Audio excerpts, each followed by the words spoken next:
Hi everybody, this is Josh Culp here. We are learning Daf Shvui. We're on Bava Kamma, Daf Tzadi Hey. And I wanted to talk a little bit about a concept that sort of gets mentioned in passing in the Talmud. So I thought I'd explain it better on a video. And that is the concept of achrayut ta'ut soferhu. That, and I'll explain what that means in a second.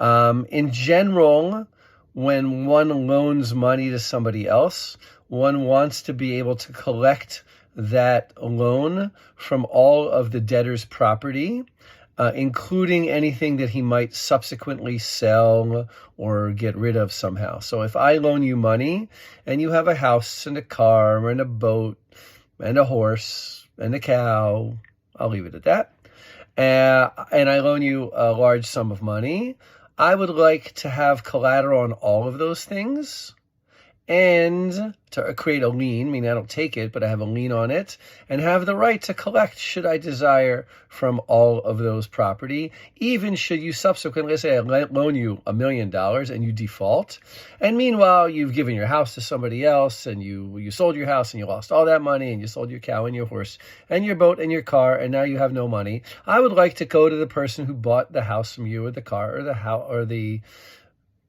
horse, or whatever, all those things that you own. I would like to go collect them from you. The question is, so like the normal way of doing things would be make sure, or the better way of doing things would make sure that you write them into a document.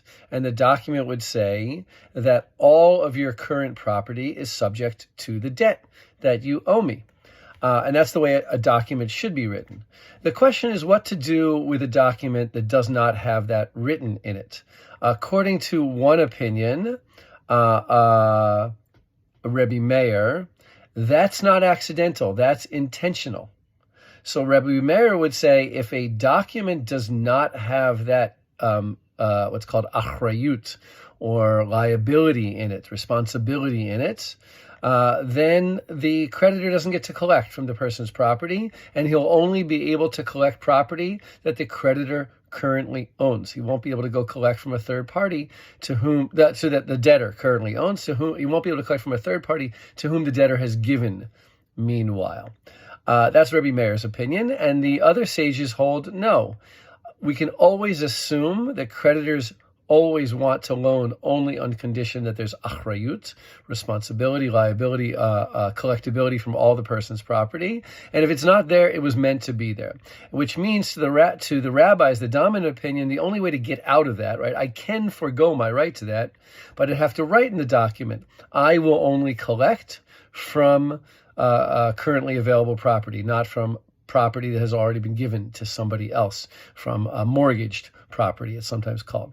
So that's the issue of achrayut ta'ut sofer, whether or not liability is the absence of liability in a document is a scribal error. Today we would say that, like, by law, I think it's by fiat, I don't remember there's an English word for it, by law, certain contracts have to have certain, let's say, clauses understood in them. That they're, even if they're not written, that they're by law, by legislation, part of the contract between the two people, even if it's not written down. That's a little bit what the sages are saying here, and Rebbe Meir doesn't seem to have that concept. So I hope that helps you understand that small little issue that comes up here and comes up elsewhere in the Gemara about whether or not liability is guaranteed to be in every lending contract.